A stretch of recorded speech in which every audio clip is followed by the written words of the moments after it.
Hello there Retromaniacs, this is Andy from Retro Asylum, and today the game we'll be playing is Bruce Lee 2.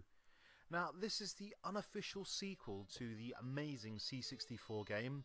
It's one of my favourite games ever, the original C64 game.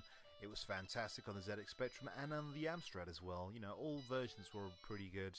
And it was a game that sadly, for whatever reason, never actually did have a sequel back in the day. And this is Bruce Lee 2. I'm not too sure who actually made the sequel. You know, it only came out I think last year. But as fan sequels go, this is pretty damn good. It really does. Now, straight away, as you can see there, you can alternate between C64 mode and Amstrad mode. So the graphics change and the music changes as well, depending on which version you can choose. It's a shame that you can't choose the ZX Spectrum version, because that would have really completed like the whole 8-bit wars sort of feeling of it. Now, some of you may know that Bruce Lee is one of my favourite games ever. It's definitely in my top 20. This plays very, very similar. That's for that reason it feels like a spiritual successor in that many ways.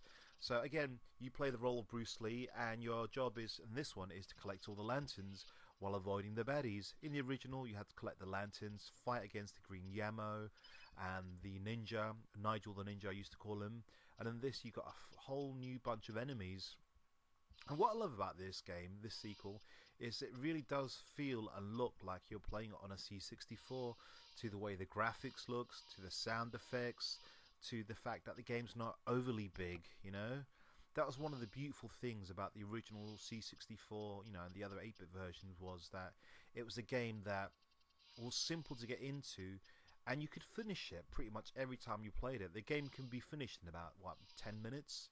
10-15 minutes, and but it's the ease of it, I think, that always draws you back into it. You always want to end up playing that game again, you know, just to try and complete it again, because it's just something nice to do. But like I said, this game really does feel like a proper full-on sequel. It's a sequel that we should have had back in the day. I love that all new little touches, like being able to swim. And what I loved about the original game wasn't just, you know, running around collecting lanterns, flying kick people, you know, jumping from platform to platform, but there was a certain skill level trying to sort of navigate yourself around a level without hitting certain objects, like, you know, the ones that are in the water there. And this really, really does feel like a sequel. Now, I know I've said that a few times already, but it does. I mean, there are other Bruce Lee games out there on the interwebs, you know, but this is one of my favourites. A special mention goes to Ultimate Bruce Lee, because that's a pretty damn good game as well. But this feels more like a sequel, whereas Ultimate Bruce Lee was a remake, like a reimagination. But this does feel like a proper sequel, and I'd highly recommend that everyone check this version out. You can find this on the internet by typing in Bruce Lee 2. Thanks very much, guys. See you next time. Goodbye.